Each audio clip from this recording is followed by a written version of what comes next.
Hey guys, Brett here at Motion Raceworks. Today we're going to talk about CO2 boost controllers. I'm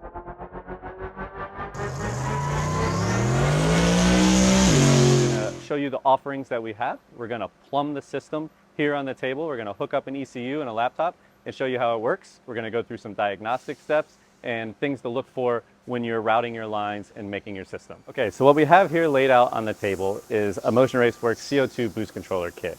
What we're going to do is go over how to plumb and install this boost controller kit with the visualization just on the table. So all the parts of the car that are needed are just going to be here. We're going to hook up a laptop to the ECU, go through some functions, go through some diagnostic, and just basically how the system works. So as you may or may not know, a CO2 boost controller uses a bottle with compressed CO2, or nitrous can be used in this system as well, to a MAC valve, which is going to control the wastegate pressure on top to control your boost pressure. If you didn't have a boost controller, you're relying solely on your wastegate spring.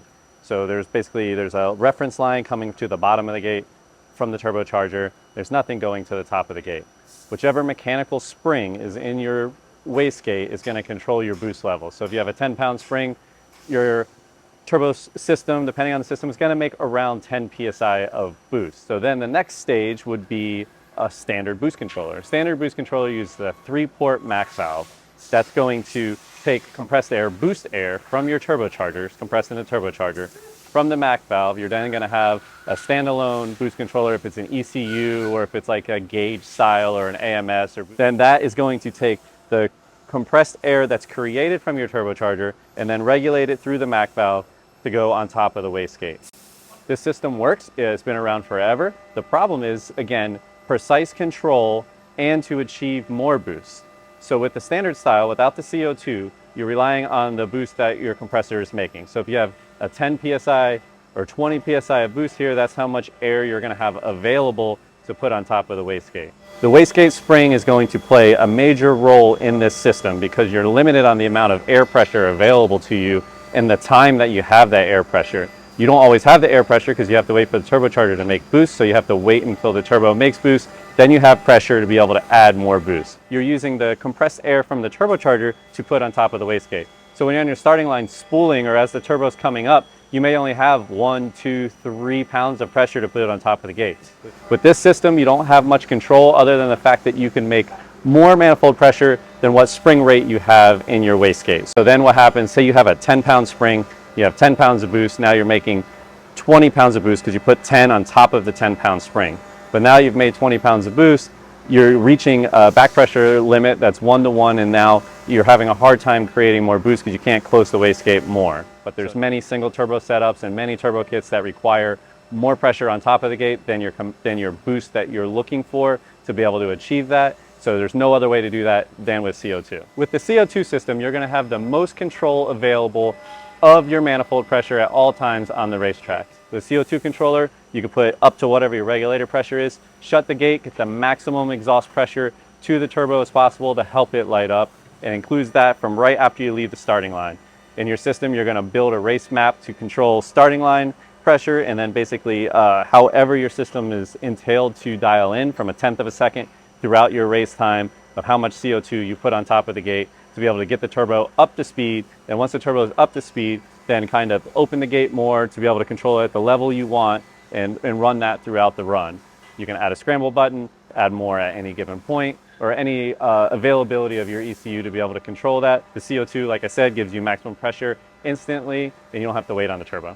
Another benefit about having CO2 and being able to run 60 or 80 psi of supply pressure to the wastegate is as your turbo system reaches 1-to-1 back pressure, you're going to have to add more pressure to the top of the gate than what your boost pressure is in your car. And what I mean by that is if your car is making 30 pounds of boost, you have 30 pounds of CO2 on top of the gate, then you add 5 more pounds of CO2 on top of the gate, maybe the car only makes 31 pounds of boost now. So now you need to add 10 more pounds on top of the gate to get to that 35 mark. The bottle pressure that we recommend to run with these kits are anywhere between 60 and 80 psi. I typically run 80 psi in my cars and it does a good job. So at any given point on the racetrack, including the starting line, you have 80 psi of air pressure to put on top of the gate to be able to control your wastegate.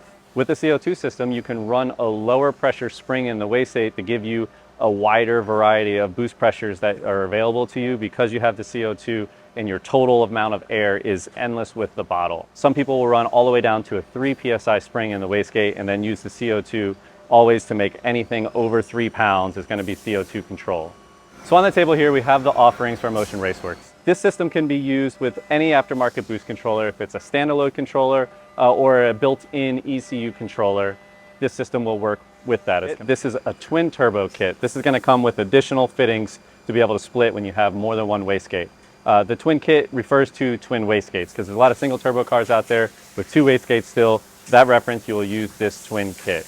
We also have a single wastegate kit. It's basically exactly the same minus a few fittings in this kit. There's other systems in your race car that can be controlled by CO2. You can run your shifter off CO2. Parachute release, there's some shocks that ran our CO2. So having the CO2 supply there for your boost controller allows you to expand later without having to buy more parts. On this side of the table, what we have is the rest of the package that you may or may not have. Depending on what boost controller you're running, you may already have MAC valves, so that's why we separated it from the kit. But here's our standard MAC valves that we'll use. You have an increase and decrease solenoid to use for the CO2 control, mounting bracket, and T to hook the two together. Also here we have a firewall bulkhead. We'll show you when we're plumbing where this can be used. But basically we have everything that you would need to plumb in a CO2 boost controller on your race car. Included in the CO2 kit is our push to connect hose and fittings. Now if you've used these fittings before, they're very straightforward and easy to use.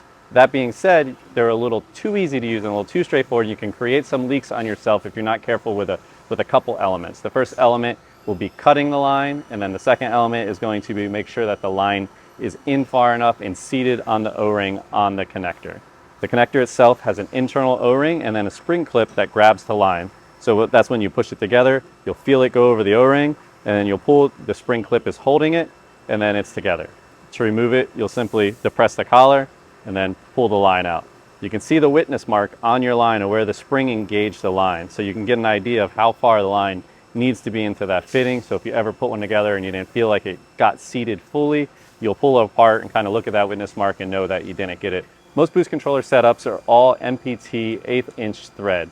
Tile wastegates use a 10 by 1.0 thread, which is very similar to the 1/8 inch and actually can be used back and forth. You can retap the hole. Our fittings come with the Teflon seal, so there's no Loctite or additional sealant needed. You'll screw them in against the seal, tighten them up snug, and then they're going to be good to go to run our line. The push lock line we use is very high quality. All of this line is not created equal. There is many difference in the materials and the thickness of these lines. It can play a major role in the longevity and the life of your boost controller kit and how well it works, because just as important as the sensor is, this line is vital to your system. If it's leaking, or in some cases I've seen it physically melt shut and collapse on the inside, not allowing air past or air to the gate, that also cause other issues that would need diagnostic. From the outside, the line maybe looked okay, it was ran with some wiring and it was actually melted on the inside.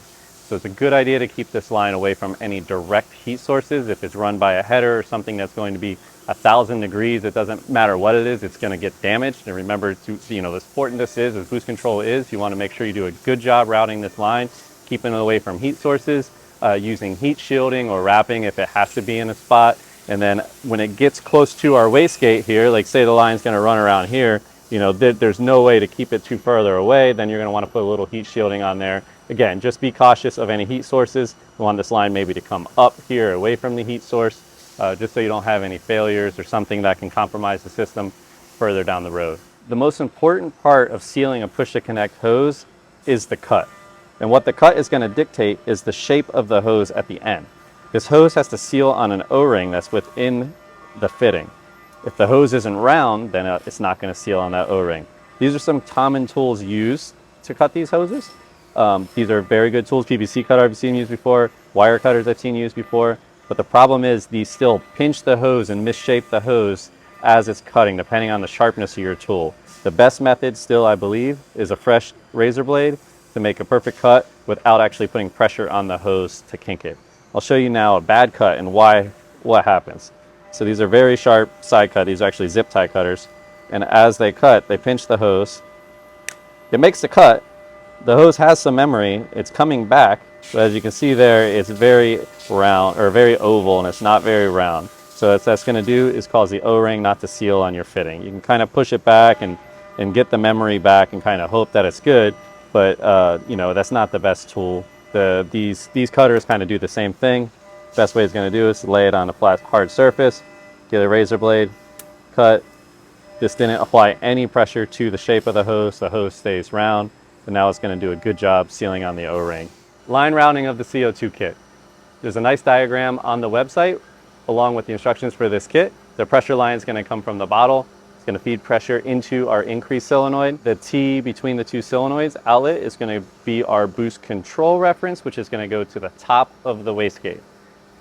Some wastegates have more than one port, so it's important to make sure that all the other ports are either plugged, or if you have a sensor in it, that they're not open, creating a leak. The next thing that we're going to do is run a line from the bottom of our wastegate to a manifold pressure source. I like to go directly off the turbocharger because it's a consistent pressure and it's the most pressure in the system, and it's always there when it's needed. So we'll run a line from there to the bottom of the wastegate. This helps open the gate, also a crucial part of your system, and to make sure every other port on the bottom is plugged. Use the one that fits your line routing the best and you're in good shape. If you have a nice leak-free system, this bottle will last you a really, really long time. So I think I've had a bottle in a car for like a year and racing a lot, that it controlled shifter, chutes, boost controller, and never had to refill it. If you're having to refill your bottle pretty frequently, then you're pretty much guaranteed you have a leak somewhere in your system, from the regulator down to your fittings. We're going to go through some leak checks here in a little bit. But like I said, a misconception on the CO2 kit is like, oh, I don't want to have to refill bottles all the time.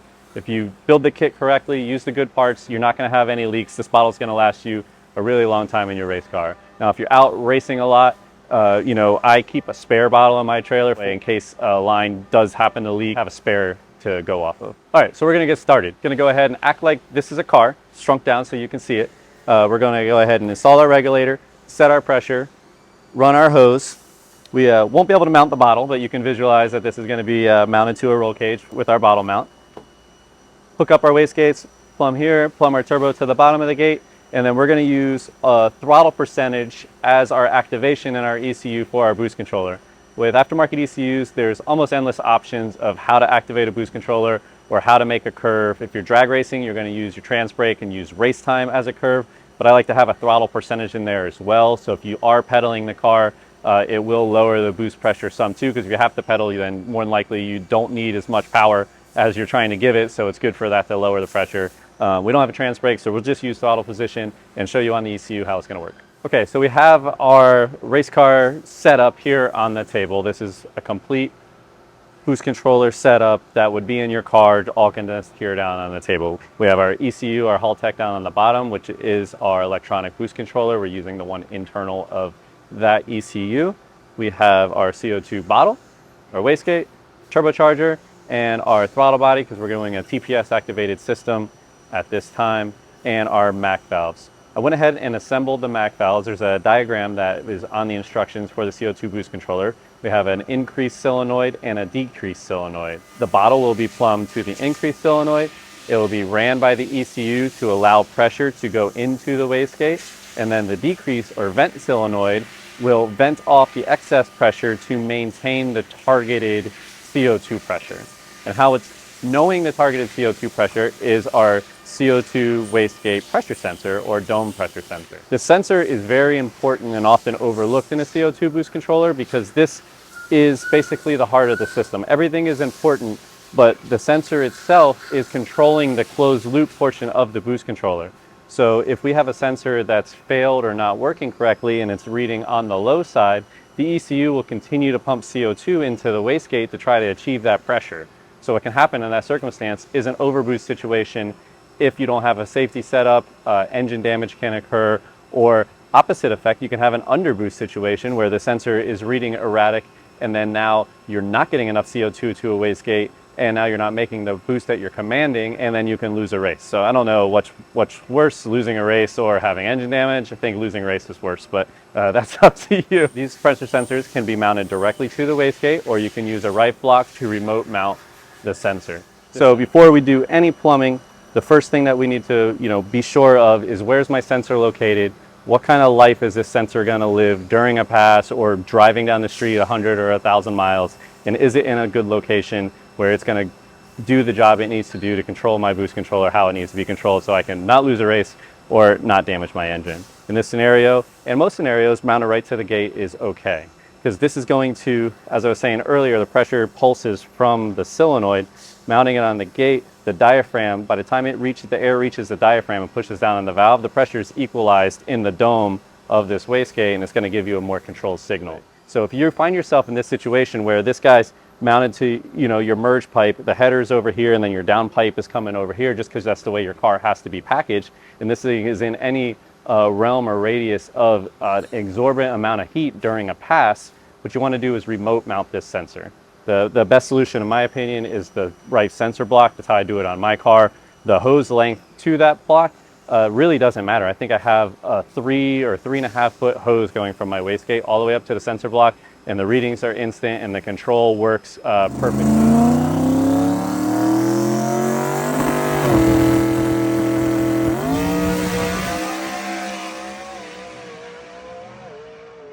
And the sensor safely mounted up out of the way, so it's good to go. Another way to do it, if your car is wired for a single pressure transducer, is you can use a leash. You can use an AN hose or even a push lock hose, mount this sensor up out of the way on a frame rail, and then run a hose to here. This actually helps dampen the CO2 signal as well, because another thing that we're going to bring up when we talk about sensor mounting location is how it's reading. So we have 60 psi coming out of our bottle going to our regulator. Our regulator is then controlled by our ECU. Now, the setup process in the ECU can get pretty intense as far as the PID control, the frequency, and the duty cycles that these valves can run at. Remember, this is just an industry valve that we're controlling the electronic signal going to it, pulsing it to flow air. So we have 80, 60 psi going to this side. We pulse this, it's going to pulse air into our diaphragm, and that's what's going to create the pressure.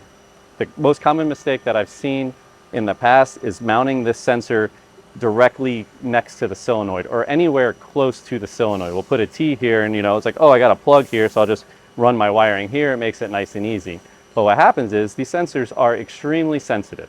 So it's going to pick up the pressure pulses from the solenoid before the pressure has time to equalize in the system. And it's going to give you an erratic reading in the ECU, which is going to give you an erratic control because it's using this sensor to control the loop. So if we're commanding 10 psi, the ECU is reading 5, 10, up and down signal like this, it's going to also then fluctuate the solenoid more because it thinks it's overshooting and then undershooting, and you're just not going to get the boost target that you want.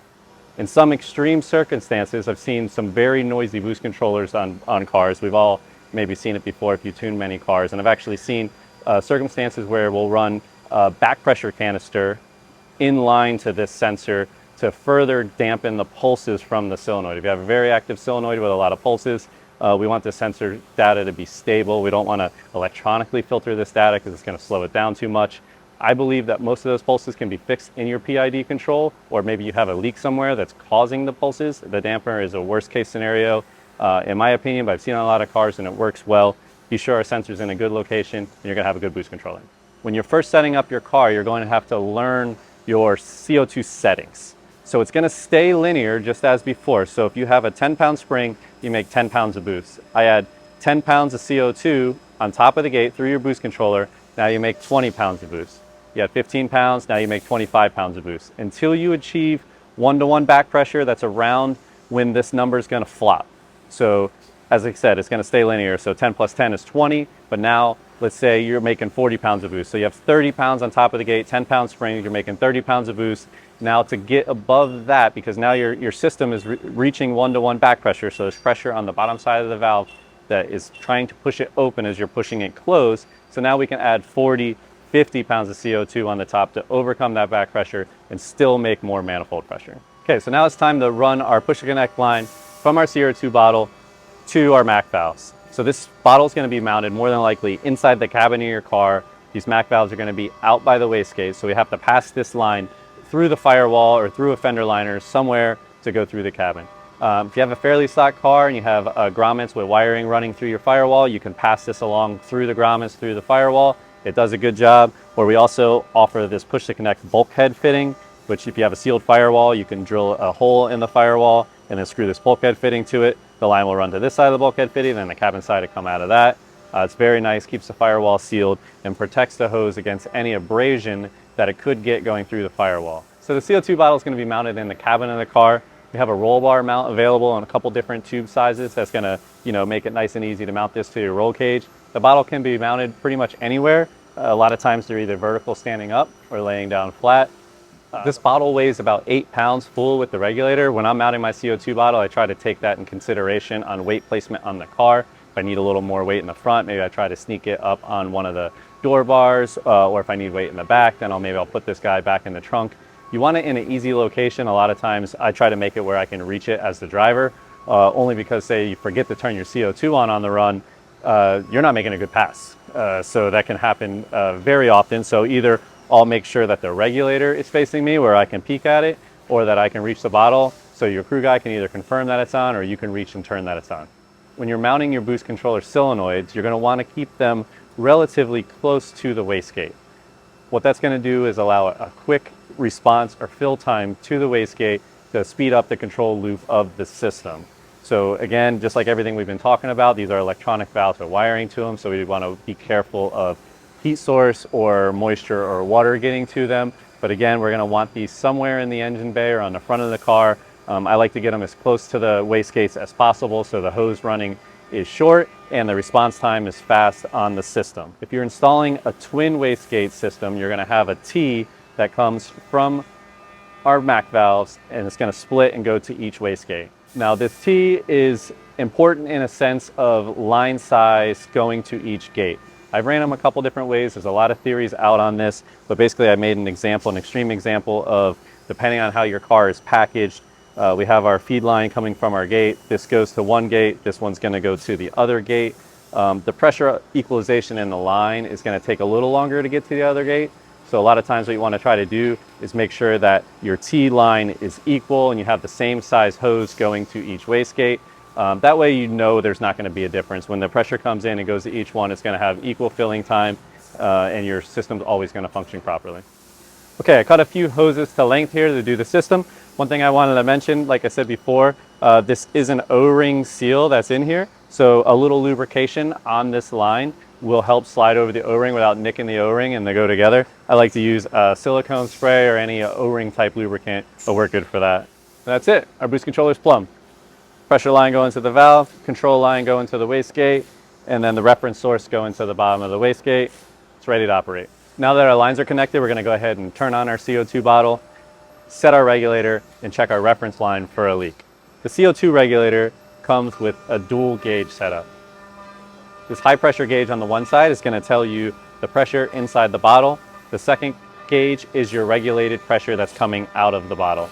You're going to adjust your regulated pressure by turning this valve in or out. A fully full CO2 bottle is going to be somewhere around 1,000 psi. The true way to tell how much CO2 you have is by weight. The bottle holds 2.5 pounds, so it's just like a nitrous bottle. 2.5 pounds of CO2 added to the weight of the bottle is going to be full, then it's going to get lower. I've used these CO2 bottles all the way down to 300, 200 psi. As long as the pressure in the bottle is more than the pressure you're commanding, generally you're going to be okay. But it's nice to know that you have at least a half full bottle of supply there, because the pressure from the backside is going to be how the solenoid operates. So when you command a duty cycle to the solenoid and you have 40 psi coming to the front, the amount that's going to pass through with that duty cycle is going to be different than if you have 80 psi to this. So it's important when we set our regulators to keep an eye on it to make sure that someone didn't come in and turn this knob and now all of a sudden our regulated pressure is a lot different, because when you set up your boost controller and you set up your duty cycles and PIDs, it's going to respond differently to 120 psi than it's going to respond to 30 or 40 psi. So part of the consistency in your program is to make sure that your regulated pressure to your valve is also good. A lot of circumstances, people will take this gauge off and put a pressure sensor here and actually have a digital readout on their dash or on their ECU. So it's another confirmation that your bottle's on and everything's good, is you can have that CO2 bottle readout right on your display. We open the bottle up, we can see we have about 950 psi in there, and our exit is sitting on 0. There's no pressure coming out of here because this regulator right now is turned all the way in. So we're going to go ahead and now back this regulator out, and we'll watch the pressure come up on this side. I'm going to set it to about 80. Okay, so now we have about 80 psi on our reference line. First stage of leak testing is going to be audible. We're just going to use our senses, so we're going to listen. It's an air leak, so if you had a pretty decent sized leak, you'd be able to hear it. All right, so I'm going to introduce a small leak in this line so you guys can see what I was talking about. All right, so as you can hear, we have a bad air leak. So your first sign of leak checking, or your first system of leak checking, is just going to be audible. You're going to listen around, see if you have an air leak, and then you'll know. Another good way, if it's not this loud, I created a pretty large leak in this hole. If you have a small leak, maybe you can't hear it, maybe you can't get the soap, the water to it, you'll just turn off your bottle and you'll see your pressure gauge bleed down to 0 because you know that there's a leak. This system should hold pressure overnight or even a full day if you don't have any active leaks in your system. I installed our air hose. There's a pretty sizable leak on it. And what we're going to know now is when we command our 60 psi, what we're going to hear is the solenoids, they never stop running because basically we're leaking off, so they keep having to run to try to achieve that 60 psi. Again, you can see this on your data log, or you can audibly hear it, and then you know that, I need to go leak test my car. The solenoids click, click, click, boom, and steady, just holding the pressure. We know we don't have any leaks in our system. If they cycle a lot, more than likely there's a leak. Can't hear the clicking over the leak, but the pulsation in the hose is the solenoid just constantly running right now, trying to achieve our pressure. And it's doing a pretty good job. We have about 5 psi leaking off, but our bottle pressure is going to drop like crazy. So if you're going through CO2, you're not quite achieving your boost target, more than likely you have a leak to go look for. Okay, so we have our system fully connected now, hooked up, and we have our ECU open. In your boost controller settings on your ECU, this is going to be totally up to you and your tuner on your strategy on what kind of system you're going to use. If it's a stick shift car, you might do boost by gear. If it's a roll race car, you might do boost by vehicle speed. In our case, we're going to do boost by race time. This is the most used drag racing application of this system. You're going to set a target CO2 range on the trans brake for spooling, and then you're going to build a ramp over time to be able to control your boost throughout the racetrack. Pretty much every ECU you're going to be able to control this system. You're going to enter your own numbers in tenths of a second, hundredths of a second, 0.1, 0.2, and then maybe you skip to 1 second, and then 2 seconds, and 3 seconds, and then you're probably going to put an override button, which is going to add even more CO2 that you tune into your race car to put on top of the wastegate to make more boost going down track. Right now I have it set up on the throttle body, so 100% throttle, we have 60 psi commanded, and then anything under that we have 0. Just so you can see the system work, we'll open it up. The CO2 solenoids will do their job. It'll add air to the top of the gate. The ECU will read the pressure from our pressure sensor, and then it will control the vent solenoid to maintain that pressure. And then when we have 0, it's going to go ahead and vent that off. All right, so let's go ahead and use it. I'm going to open the throttle to 100%. We have 60 psi commanded. System gets right at 60, and we back off, and then it bleeds down. So the system's going to achieve whatever you target in your race timer. So if you have 30 here, it's going to 30, and it's going to interpolate through to make a nice boost curve to go down the racetrack. Now let's go ahead and put on our leaky line and let you see what that's kind of like when the solenoids run. I'm not sure if you can hear this, but right now you can hear the solenoids run. They'll cycle through, click, it makes the pressure, and then they hold. Right now they're just steady. That's steady state. That means everything is pretty much leak free, and we're good to go. You hear the vent solenoid on the release, letting off the command because we came off on the throttle. So open this up, open the throttle. We're targeting 60, it's making close to 60. This is a good example here how it took a little time to get the 60 after there. We have 58.5 or 59 psi. Most situations this is perfectly fine. The reason why that didn't meet the target is going to be the background settings in our boost controller for our PID. So the amount of error that the system's in, and right there we were about 1 psi of error, which is still about 0.6 psi of error over the target pressure of 0. This is in that control loop. Contact your tuner if you're tuning your car, work on that control loop to be able to get this to hit exactly where you want it to be. But within a half a psi of commanded is going to get you, pretty close to where you want to be. There's not a lot of racers that are tighter than that, but obviously we're shooting for perfection. So if you want to work on your PID control loop to get that better, you can. So as you're tuning your car or you have it on the dyno, play with your CO2 settings to learn what it needs or what it's going to make. Maybe note it down if it's not real even numbers for you to remember. If you have a 3-pound spring in there and it takes 15 pounds to make 18 pounds, note that down. It takes 22 pounds to make 20 pounds, and then you're going to basically carry that through. So later when you go to tune your curve, you're tuning off CO2 pressure, not boost pressure. So it can be a little confusing in a sense that you put in 20, I want 20 pounds at 1 second. Well, that's 20 pounds of CO2 on top of the gate. Your boost number is going to be whatever your system makes with that 20 pounds of CO2 on top of the gate. So you'll need a reference of what the manifold pressure, your boost pressure actually is per pound of CO2. So when you make your curve, you know exactly what you're setting. I like to run a 10-pound spring in the wastegate because there's not a lot of instances where I need to leave under 10 pounds, and it makes all of the CO2 numbers pretty easy because, like I said, you add 10, it makes 20, add another 10, it makes 30, so it stays pretty even and makes it a little easier when you're doing your tuning. Okay, so today we went over our full CO2 boost control setup. Once the system's dialed in and you have it set up, you're going to have the most consistent race car and the fastest spooling turbocharged car at the track. We recommend it for anyone that's getting serious about your drag racing and want to take your car to the next level. Adding CO2 will really give you another level of control to be able to have a consistent car. Consistency in a race car, to me, is one of the most important things that there is in a program. Or even if you're just having fun, at least when you go to the track, you know that you're going to have a system that works and you're going to have a good time and a good outing. Hopefully you learned something today about a CO2 boost controller. They're a very simple yet complex system, but once you have it set up, you're going to bring your level of consistency in your race program even higher. So if you have any more questions, please feel free to reach out to Motion Raceworks, to our tech line, our sales line. And if you have any questions, you can leave them in the comments below and leave your idea for the next Tech Tip Tuesday.